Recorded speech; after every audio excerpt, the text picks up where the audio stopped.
Hey everybody, today we're going to do another before and after video. I'm just going to do some basic maintenance here on my 125. The main thing I want to do is get in there and trim out the water sprite that is growing in the middle, that big massive plant you can see front and center there. I do need to do a water change. The nitrates are getting up there a little bit. The pH in this tank, like most of my tanks, has lowered to about 6.6 or thereabouts, and my tap water is about 7.3, 7.4, somewhere in that neighborhood. So I can't do really big water changes anymore, so I'm trying to do more frequent, smaller water changes. So today we are going to do about a 20%, really try to knock some nitrates down without shifting the pH too much. But again, the main thing I really want to do is get in there and get rid of some of these plants we've got floating in the middle. If you look, you can see lots of little root buds where I have new baby plants growing in there. There's a really obvious one right there. So I will be able to get in and separate a lot of that out, but this main bulk is just getting so thick and so dense, it's really blocking the light and really dimming the tank out quite a bit.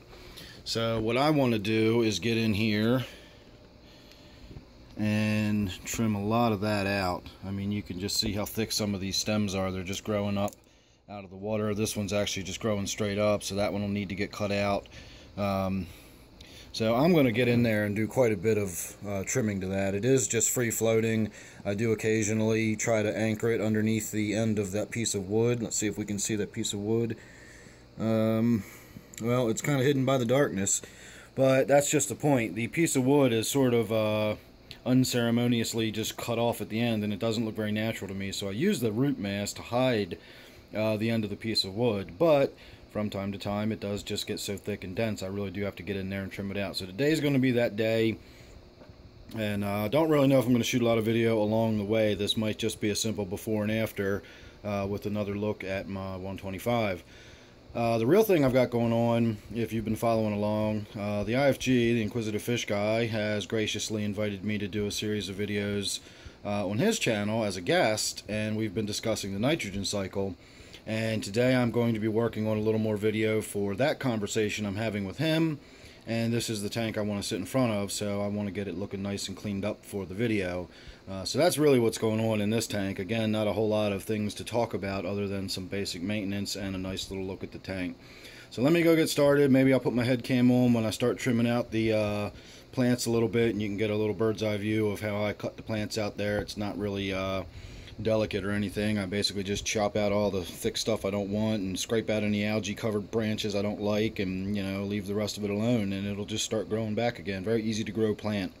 So I'm going to get started on it, and we will see where this video takes us, and I'll be right back. Alright everybody, we're going to give this a shot. I have got my homemade supplemental lighting, so hopefully we will be able to see what I'm doing here today.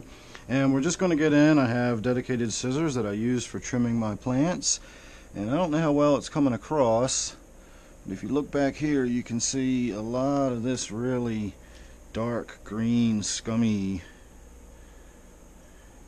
stuff. That is that Spirogyra algae, and what I try to do is just find the branches that have it on there and simply cut the entire branch off. Now with that branch probably comes a few young baby branches that are forming in here. In fact, I can see one right here. If you just tug that loose, well, that's the root mass from it. But if I had gently removed that, that's another plant right there that I would have been able to pull off. Here's another small plant that I would have been able to pull off. But we're just going to go ahead and get rid of them because they are completely covered in this dark, thick algae.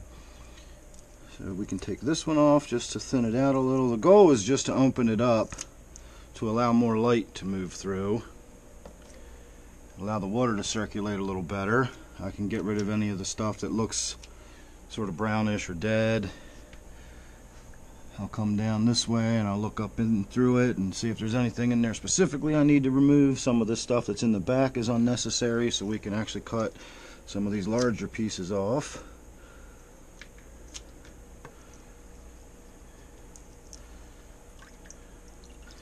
And there's probably quite a few little babies in there. In fact, I can see all these, every place you see roots is where new growth is.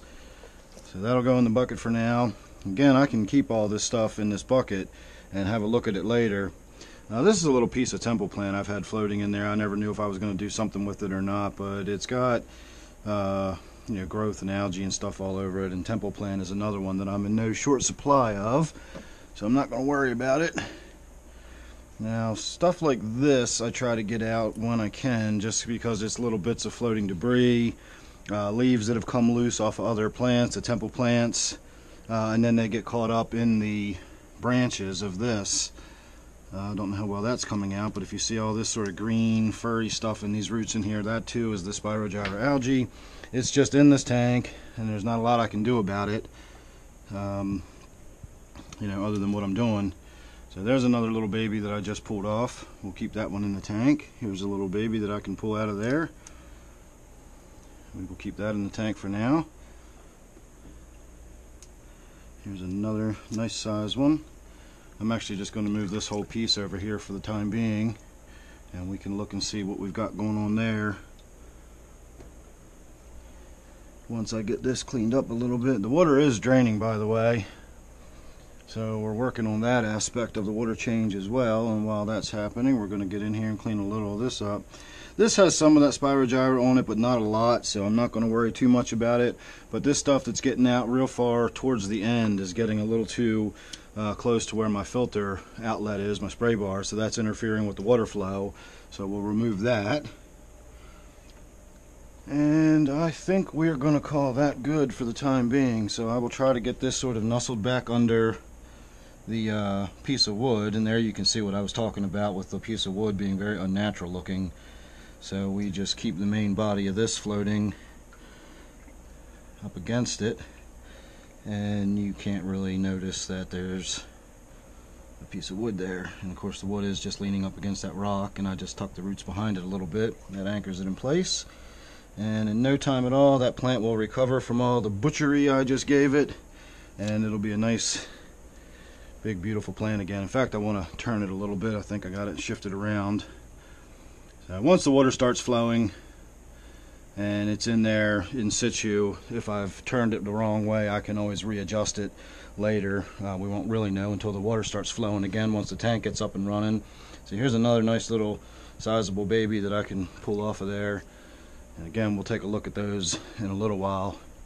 But in the meantime, while it's draining, I'm going to get the gravel vac out and work around this rocky area where the wood is. A lot of debris and detritus gets stuck underneath of that. So I'm not going to bother videoing that. That's just a gravel vac. We all know how to do that. But that gave you a little insight into how I trim my plants back. In fact, I can see one more branch in here that's all dead and brown looking, and we're going to remove that too. So I don't usually cut them back like that. That was a big one, but that was my intention. I really wanted to get in there and open it up and let a lot of light back in there, and maybe spread some of the floating stuff around on this end a little more. And while I'm in here, I can actually see one of the tiger lotus leaves is finished, so we can get that out.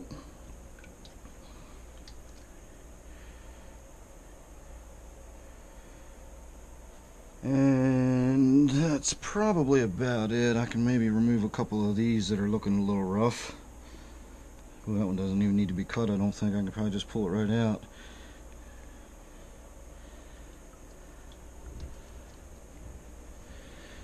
And of course we're having severe thunderstorms right now. I picked the day that we're having severe thunderstorms to do tank maintenance, so hopefully the power will stay on through this maintenance. If not, I do have a small generator that is enough to run my fish room if need be. Knock on wood, I haven't had to use it since I've bought it, which is probably why I haven't had to use it. If I hadn't bought it, the power would have gone out 5 times in the last year. So I'm going to call that good for now. We're just going to wipe the glass down, do the little bit of gravel vac as I said, and then fill the tank back up, and that'll be pretty much it. And we'll get to do the before and after. I'm not even going to bother doing any water samples or anything today. I've already done them. I know what they are. They don't, you know, they're not necessary for this video. It's just the same old, same old. So sit tight and we'll do the before and after.